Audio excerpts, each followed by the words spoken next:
I have to say, Sherry and Braggo are by far the most emotionally complex and stoic characters in perhaps the entire Zatch Bell series. And this is certainly by design. Their sections of story are always so humorless, so stiff, while Zatch and Kyo's parts are almost always so lighthearted, so jovial. There is a reason in the manga why they are the second Momoto pair we meet. While they're not exactly present for a large portion of the series, the fact that all of Season 2's major events center around their conflict with Zophis is meant to represent a darker side of the series. While Kyo and his friends are struggling but having fun fighting Victorine, Braggo and Sherry are defeating 3 ancient Momoto at the same time. It's much like Braggo's gravity attacks. Their story sections are crushing, suffocating, uncomfortable. They're incredibly uncomfortable on purpose. But like I stated in my first video, these videos are meant to go over what exactly each pair learned from each other during the battle. Again, it's not just the winners of the battle that gain something. Zatch and Kyo are not the only ones walking away with something. Everyone walked away with something, some sort of growth, even if they lost early on in the battle. They likely discovered something about themselves, or their Momoto did. So today, let's go over what Braggo and Sherry learned. Once again, this requires us taking a look at how they were at the beginning of the series versus how they were at the end. First, let's look at Sherry. Sherry's mother and father were very high achievement people. Hey, their last name is Belmont. Maybe they're Simon's grandchildren. Who knew that the inherited wealth that they had would not last. So they drove their daughter to extreme lengths to be the absolute best. To the point where, when she finally did make a friend, her own parents refused to even let her have that friend, believing Coco would just slow her down. Of course, her parents controlling her life was never going to last forever.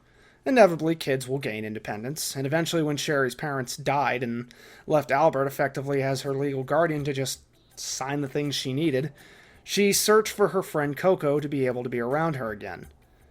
But of course, as we know, that wasn't about to just happen. What Sherry was left with were deep, open, emotional wounds that needed time to close, and a lot of talking out to figure out ways to heal them.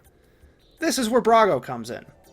Braggo did not do a good job of closing these wounds. He did technically close them, in the same way that applying a hot iron to that wound would close it.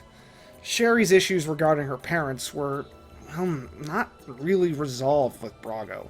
Now, I think it'll be discussed more as the sequel goes on, as they've reunited as of the recording of this video.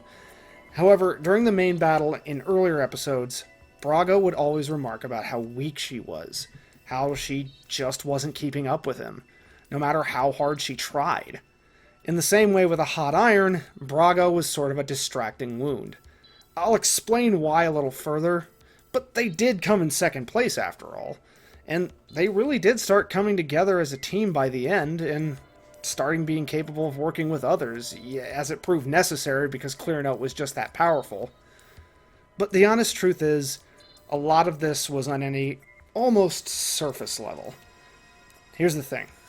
In all honesty, Braggo did come really close to outright winning the battle to become king on a sheer power basis alone.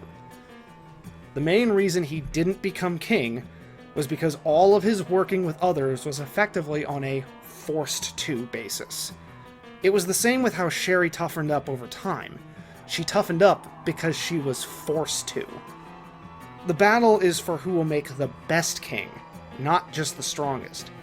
And in the long term, Braggo's decision to only have a begrudging friendship with Sherry as opposed to actually attempting to deepen that relationship is in some way what hurt him.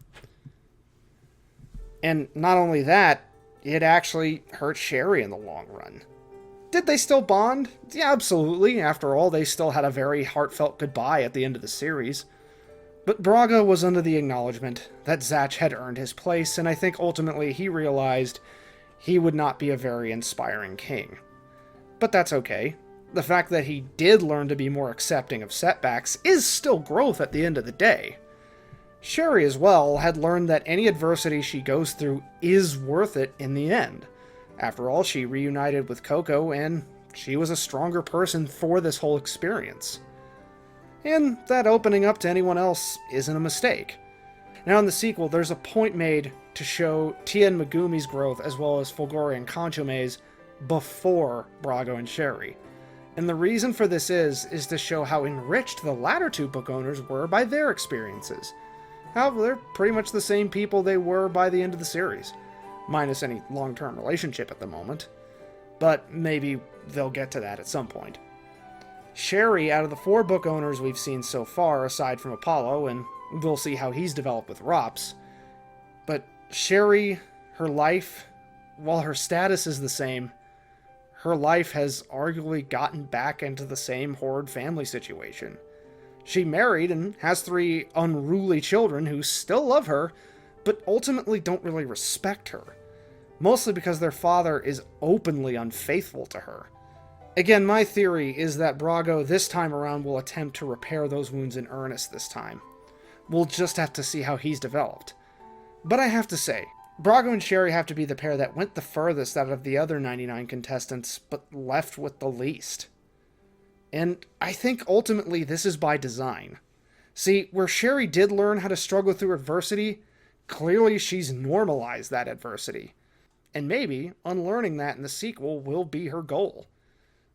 If you want to watch these events unfold with me, check out my manga reaction videos, and once again, don't forget to like and subscribe, donate if you can, hop on the Twitch streams. I would very much appreciate it. Once again, if you guys agree with this take, disagree with it, let me know in the comments.